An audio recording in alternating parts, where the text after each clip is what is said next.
Shalom Aleichem Internet. My name is Rabbi Sender Gajzinski, and here is the final TorahByte of the year, because with this Shabbat, Parshat Nitzavim, we will be closing out the year 5778, and in 2 days' time will be Rosh Hashanah, and we'll be welcoming in the year 5779. And guess what? Embedded in this week's Torah portion is a formula that promises us that we will get our good and sweet year, guarantees us that we can stand with confidence on the day of judgment on Rosh Hashanah. And it's in the very first words of this Torah portion. The Parsha begins, Atem Nitzavim Hayom Kulchem. You stand here all confidently today.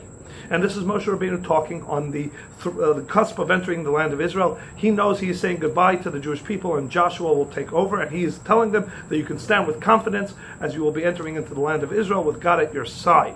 However, the Torah is eternal, and so the message is not only to them back in those days, but it is to us as well. And Hayom, which means today, in that context, but also can mean the day, as the commentaries explain, is Hayom HaGadol VaNorah, the great and awesome day of Rosh Hashanah, is talking to every single one of us. Each one of us can stand on the great day of judgment, Nitzavim, with confidence and with strength. And the question is, how could one stand in the day of judgment with confidence? No matter who you are, when your entire year is hanging in the balance, can you truly be guaranteed that the case is going to go your way? I mean, every lawyer advises you to settle, even if you feel like you have a pretty ironclad case. So how could we, in fact, stand with utter confidence on this day of judgment? And the answer is in the very next words. Atem Nitzavim Hayom. How can you stand with confidence today on the day of judgment? Because you are kulchem, because you are all together. As the verse continues, from the heads of your tribes, from the nobility, all the way through to the wood choppers and the water carriers, you're all standing together, and therefore, because you are standing as one, you can be confident that it's going to be a good, sweet year. Because we turn to God on the day of Rosh Hashanah and we say, true, you are Malkeinu, you are the king who sits in judgment. But before you are ever Malkeinu, you are first Avinu and then Malkeinu. Avinu means you are our Father in heaven who wants to see only the best for his children. And so we can be confident that God wants to give us a good, sweet year, except that if we look at God and we invoke that argument that you are our Father in heaven, God turns around and says, but that makes you all brothers and sisters. So I need to see a unity, a family among you. And then you have the right to say that I am your Father in heaven, and I should make sure that you have a good, sweet year. And the truth is, this has been the hallmark of the Jewish people throughout the ages. Come hell, high water, different tribes and different viewpoints, etc., etc.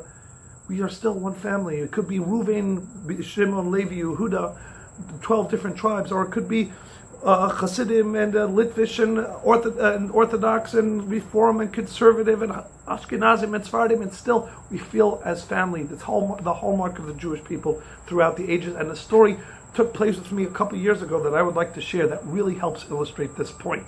Right before Rosh Hashanah, actually, a couple of years ago, I received a phone call from a dear member and friend of our community, and she says that she had just flown in from Israel. She hasn't even come home from the airport yet, but she was sitting next to a husband and a wife and their daughter, and they were on their way from Israel straight to the NIH, to the hospital in Bethesda that deals with cutting-edge cures for illnesses that have no other cure anywhere in the world. And this family was coming in for a special procedure because she, the wife, was dealing with an illness that had lasted 8 years, and there was no cure for her anywhere else in the world. And the husband had confided in this friend of ours that even though he's not religious, he would really like to don tefillin and to pray to God the day before the procedure, because everything was hanging in the balance. I said, sure. I picked up the phone. I called this man. And I said, I went down to put on tefillin with him. The tension in the room was palpable. It was their whole lives were hanging in the balance of the procedure that would be the next day. We prayed, etc., etc. And I said, with your permission, I'll come back tomorrow in the afternoon, and no matter how the procedure goes, we'll come and we'll pray again. If the procedure goes well, will be a prayer of thanksgiving to God. If the procedure goes not so well, we'll pray to God that although it seems to be that there are not that many solutions left in the hands of mankind, God, perhaps you can provide a solution. And so he agreed. Mid-afternoon the next day, I picked up the phone and I called with great trepidation. I didn't know how he would sound on the other end of the phone call, had the procedure gone well or not. He answers the phone and he says, Mazel Tov, it went well. She is 100% cured. She just needs to recover and we can go home and we can put this entire 8-year saga behind us. It's wonderful and so exciting. I came to the room and it was like Simchas Torah. We danced a little bit. We put on tefillin. It was amazing. But I then realized that they only had a few days till Rosh Hashanah and most likely she would still be stuck convalescing in the hospital up until minutes before Rosh Hashanah. So I turned to him and I said, I know that you don't know anybody, you don't have a single friend or family in the United States, and that you got off the plane and came straight to the hospital. You haven't had a chance to really get to know anybody here. What's your plans for Rosh Hashanah? And before he could even answer, I said, by the way, you shouldn't be concerned at all. Rosh Hashanah is on us. You'll be our guests, all the meals, accommodations, everything, you're with us. To which he responded 2 words that were so powerful and so beautiful that it reignited, or reestablished rather, my faith in our people. He told me, Ta'amod bator, get in line.